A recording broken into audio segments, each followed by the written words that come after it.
We've been back in the UK for about 24 hours and we're off again. We're heading to Berlin this time. There's a conference there, a big conference called ITB. One of the biggest travel trade shows in the entire world. Last year I found most of my photography business for the entire year there. This year I'm hoping to maybe just find a little bit of work. So I'm gonna turn this video into not a vlog, but kind of a photography business video. So let's get to Berlin and then we'll talk.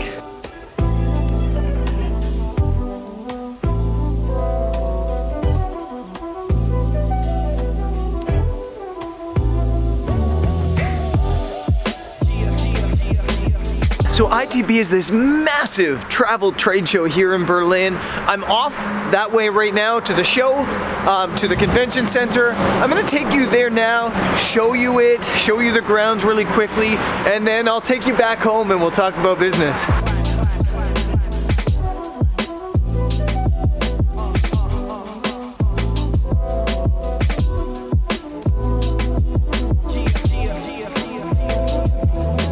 I made it to ITB. I'm in the middle of a place called the Summer Garden, and I'm obviously not in the middle of the conference center. They're just kind of like this garden in the middle. All around me are the buildings of ITB. Over here you have 6 different halls. Then you've got 7, 8, all the way to like 26 halls, I think, here at ITB. It's absolutely massive. So this is the inside of one of the halls here at ITB. Absolutely massive. This is like North America. You've got Visit Seattle. You've got Louisiana. The Canada booth is way back that way. And you've got some other non-American stuff over there. You've got Visit Russia. Over here you've got Visit Florida. And all these booths are just insanely big. California that way. And again, there's 25 of these halls. Basically anybody involved in the tourism industry is here. All the tourism boards, all the hotel chains, all the airlines, even people that create like softwares that are related to hotel bookings or hotel management or anything like that.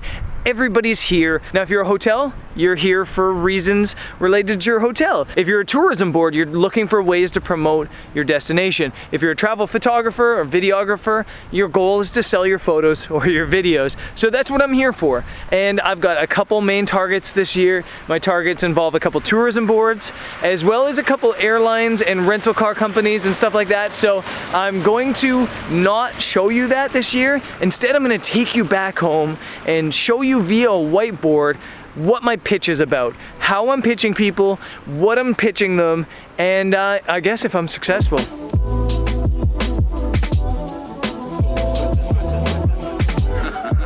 Okay guys, I'm actually in Japan because I was supposed to film this in Berlin and yeah, some problems happened. Technical problems happened, so I didn't do it. I'm gonna do this here in Japan from the future. So let's talk about pitching. I did a video in the past that I'm gonna link up in the cards which show up on one of these 2 sides called The Art of Pitching, and it dives deeper into how to build a pitch and who to pitch and stuff like that. So maybe go and check that out. But what I want to talk about in this video isn't how to pitch so much as what I'm pitching. But I think to understand that, you need to understand how a conference works. A conference like ITB is massive. There's thousands of exhibitors. There's thousands of potential clients. And beyond the exhibitors, at parties and things like that, there's gonna be other people you run into that might be able to help you find work. So, when you go to a conference, you kind of have to be prepared for 3 different types of pitches. The first is the most organized of those pitches, and that's meetings. Meetings are pretty easy. I think they're usually the easiest to find work from. You set up meetings by sending out a bunch of emails in advance, basically like a quick pitch, an explanation of who you are. My pitch email, for example, said, I'm Brendan Vanson. I'm a travel photographer from Canada. I also have an awesome YouTube community of over 50,000 subscribers, and I would love to talk to you about how we can work together. Something like that, and then they might respond back saying, hey, I have an opening for a 20-minute meeting on Thursday at 2 p.m. And then you book all these meetings. Or if you're like me this year at ITB, you don't book that many meetings because you're just too busy this year. If you set a meeting with someone, they want to hear about you. They want to hear about your idea. You've already got your foot in the door. It's easier to find that work from meetings. Last year I had about 20 meetings and about 12 of them led to work. And actually about 3 or 4 that didn't lead to work could lead to work in the future, or at least led to a nice connection. And I'm going to talk about my meeting pitch at the end of this little section just because it's a little bit easier. So let me get to that later. That's number 1. Number 2 is the worst one. It's called cold calling.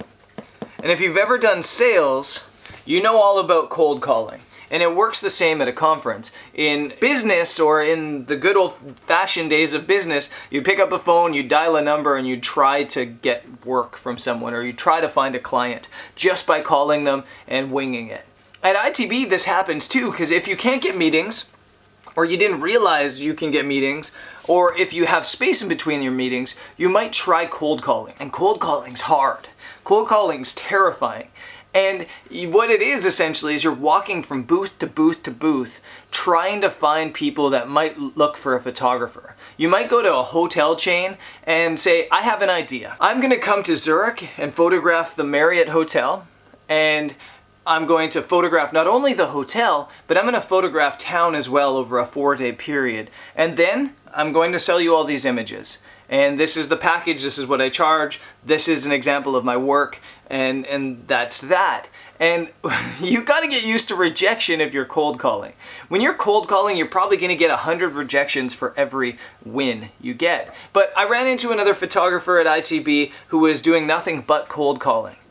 And when I met him the first time, he was a little bit demoralized, like this is hard, this is tough. And the way I put it into perspective was, you spend about $200 on accommodation at ITB, maybe $300, $100 on flights from within Europe, and then about $60 for the entrance ticket. So really you're spending somewhere between $300 and $400 to come to ITB. So all you need to do is sell one photo to one client and you've made your money back. If you can find 2 or 3 clients and create a relationship for a year-long project, you've absolutely won. So cold calling sucks, and if you don't need to do it, that's wonderful. If you do need to do it, just be prepared that for a lot of rejections, and don't feel rejected by the rejections. Eventually you can find work cold calling, whether it's by emails or whether it's by telephone or whether it's in person at a conference. The one thing I do know is that I don't think there's a more effective way to cold calling a pitch than at a conference, because you get to put your face there, you get to see a reaction, you get to have a personal connection. The third one is the elevator pitch. The elevator pitch. And the elevator pitch is, let's go find an elevator. The idea of an elevator pitch is this. You never know when you're gonna get stuck in an elevator with somebody that you might be able to work with. So, can you pitch yourself in the time that the elevator stops to the bottom floor? We're on the 10th floor, and I'm gonna see if I can do it.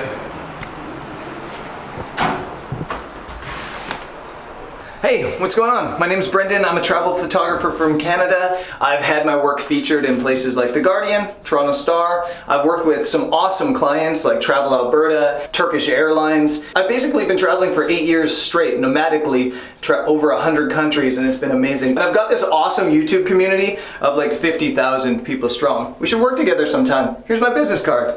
And here we are at the bottom. Take care, have a good one.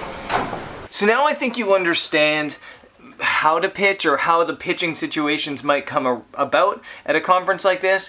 But what do you pitch? And it comes down to needs. And I'm about to blow your mind. You shouldn't be pitching what you want. You should be pitching what they want. One of the things that always surprises me when I look at other people's pitches and when I hear other people's pitches is they're constantly talking about, this is what I want to do, without thinking, what does the client want? What you're gonna try to do is align the two things. What do you wanna do? As a travel photographer, what's your goal? It's take pictures. So you're this circle. Circle A is you wanna take pictures. So you need to find clients that wanna buy pictures. But who wants pictures? Everybody. I think it's one of the most interesting things is that as a photographer, the clients are unlimited. Their hotels, their apartments, their booking websites, their airlines, their travel agents, their tourism boards. Basically, the list is unlimited. But the problem is, they might not want to buy pictures. They might want them for free. Or they might not know they want photos. So you're gonna have another bubble here. People that want photos. Everybody, your goal is to find this. People that want photos and want to pay for the photos as well. The next important thing for you to realize is that they might not need you. So you have to prove to them why they want your photos. I constantly tell people that are new in the industry to have a niche, to have a specialty, to do something epically, to do something really, really, really well, to specialize. To give you an example, what's gonna stop the Slovenian tourism board, who I met with at ITB, from hiring a Slovenian photographer? On the Brendan Vanson's Mother Photographers Facebook group, we have an admin named Danny, who is an awesome photographer from Slovenia. And he obviously is going to do a better work in Slovenia than I am. He knows the area, he knows the country, he can get around the country, and he knows all the photo spots. So why would they hire me to go to Slovenia when they can contact Danny? The only way they're going to do that is if I have something to offer that a local can't offer. For example, if I was a phenomenal underwater photographer, Caribbean island or the Philippines might hire me to shoot because I can specialize in that. If I'm an amazing night sky photographer like my buddy Jack Fusco, Travel Alberta might hire me to do night time lapse in Alberta, night photos in Alberta, because I specialize in that and I'm better than anybody else in that field. But if you're just a travel photographer like I am, I have no specialization. The closest thing I have to a specialization is the art of the long exposure selfie. So if you're just an average travel photographer like me, what do you have to offer? And I think that's the hardest thing for us to realize is we need something to offer. So what can I offer the client that they can't get from home or from somebody else that's cheaper or for somebody else that's free? For me, it's always been my social media presence. And if you're a travel photographer or a photographer of any kind in 2018 and you don't have a social media presence, you should be working on building one. And I know that it's daunting to try to build one, but it is so helpful to pitching clients if you can say, I'm Brendan Vanson, I'm a photographer that obviously has the skills to be seen in places like The Guardian and Toronto Star, and I've obviously got the work ethic and skills to work with clients like Travel Alberta and Enterprise Rent-A-Car, Turkish Airlines. But I also have value in giving your brand awareness by bringing people to them. So that's my value. And I think you just need to try to figure out what's your value. What can you offer that nobody else can? And if you can't say, I have this, you need to work on something. That's what your focus should be. You should become an expert on something, whether it's a region or a style of photography or maybe some social media platform. Have something to offer that a client can't get anywhere else. And now I want to talk again, or bring back this idea of needs of client needs. They're gonna differ from your own. For example, if you want to go to Alberta and shoot travel photos, you're gonna want to go to Moraine Lake, you're gonna want to go to Lake Louise, you're gonna want to go to Jasper National Park and shoot these classic images in these epic locations. But the bad news is they don't need photos from there. They've got thousands of photos from there. In fact, they don't even need to pay for photos because they can go onto social media and just find all the people hashtagging with their hashtag and share them on social media. They don't need that. What they need is off the beaten path. They need smaller organizations, smaller destinations, smaller cities. Travel Alberta has zero need to promote Banff, Lake Louise, and Jasper because the hotels are booked out year-round and the amount of people that go there sell it themselves on social media. What they do need is to try to divert some of the people away from these classic locations to places like Waterton, like the north of Alberta, like the Badlands. So if you're pitching a client, keep that in mind. If you're pitching the Tourism Board of Spain, forget about Barcelona. Hell, you can even forget about Mallorca. Aim for places like Menorca and Ronda, the smaller destinations in Spain that have potential but maybe just don't have a huge amount of tourists right now. If you're pitching France, don't bother pitching Paris. And if you're pitching a hotel chain, don't bother pitching the major destinations either. Pitch the smaller destinations that people might not know that a Marriott or a Hyatt exists. Always try to think about what the client needs. I feel like a teacher sitting here lecturing. But I feel like a lot of you have been asking for videos like this, so I'm sorry if it feels like a lecture, but that's what this is. I want to now finally talk about my pitch, about what I pitched clients at ITB. I want to say that I only had 6 meetings this year at ITB, and that was on purpose just because I had so much work this year. I did a lot of networking with friends, and it was pretty relaxed. You might remember last year at the end of ITB, I almost died because I was so exhausted. I literally got to my hotel in Spain and I just fell. I was pretty calm at the end of this ITB because I kind of took things a little bit easier. So I had 6 pitches, I had 6 meetings. Of those 6 meetings, I think 5 probably led to work, and they were all fantastic. One of them could have led to work, but I'm apprehensive about that client. So what do I pitch? I brought this whiteboard, and I don't think I've used it at all. So I'm gonna put the whiteboard down for now, or maybe hold it for some light, some bounce light. What did I pitch clients? When I sit down and draw up my pitch every year, I'm thinking about, what do I have to offer that nobody else has? Or what do I have to offer that's different than other people? What is my value? I know that I'm a good photographer. I know that I can take really cool images of destinations if hired to do so, but I think so can 1,000 other people. I also know that I have a lot of social value. I have about 80,000 followers on Instagram. This community here on YouTube's at about 53,000 people, which is pretty strong. But again, there's lots of people that have 50,000 plus subscribers on YouTube. There's lots of people that have 80,000 plus followers on Instagram. But when you combine the two, it's a pretty good package. So that's what I pitch. And I kind of pitch in a way that tries to show value to the client. So if you're a blogger, for example, and you show up at ITB, you're pitching exposure. You're telling the client, I'm going to post about your hotel or your airline or your destination on my blog, and people are going to want to visit because they see the posts that I post. And then you're going to pay me, and you're going to cover my expenses, and then I'm going to go and do that. And it's really hard, I think, for clients to say, oh, I brought this blogger in, and because that blogger came, we got thousands more tourists. It's kind of really hard to prove that ROI. So I offered that for free. I step into a meeting and I say, I'm going to come to your destination. I'm going to film my vlog as I do every day, and I'm going to take Instagram photos of your destination or whatever, and I'm going to post it every day as I do no matter what, and I'm going to be posting on Twitter and Facebook and being socially as I do everywhere else. And I'm going to do that for free because I know how hard it is to prove the value of the influence of the influencer. And I'm not going to get into the word influencer because the word influencer is...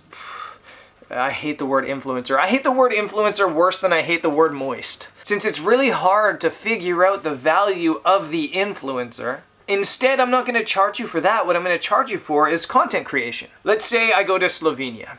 What I would love to do is spend a week in Slovenia exploring the places that nobody knows about outside of Slovenia. I would like to spend 7 days, not at places like Lake Bled, which is overshot, but up in the mountains and some of the lakes and maybe places like the gorges and the rivers and maybe even the city, which I think is totally underrated. And over that 7 days, I'm going to create 7 vlogs, and I'm also going to create a small library of images for you to choose from. Over a 7-day period, I'll probably take about 50 to 100 images, and of that library, you'll be allowed to choose 2 images a day. And for access to those 2 images a day, I need to charge a day rate of 500 euros per day, including accommodation, including a rental car, including food. And really, that's a win-win situation. The client gets 2 really good images a day for $500, which is great value. I get fantastic content for the YouTube channel, for my Instagram, for my portfolio, and I get paid. So if the client has money, it tends to work. This might be the longest video I've ever done, but I think it's really important because I need you guys to see that there's more to being a travel photographer than just going out and taking pictures and selling it. You need to sell yourself, and you need to have value.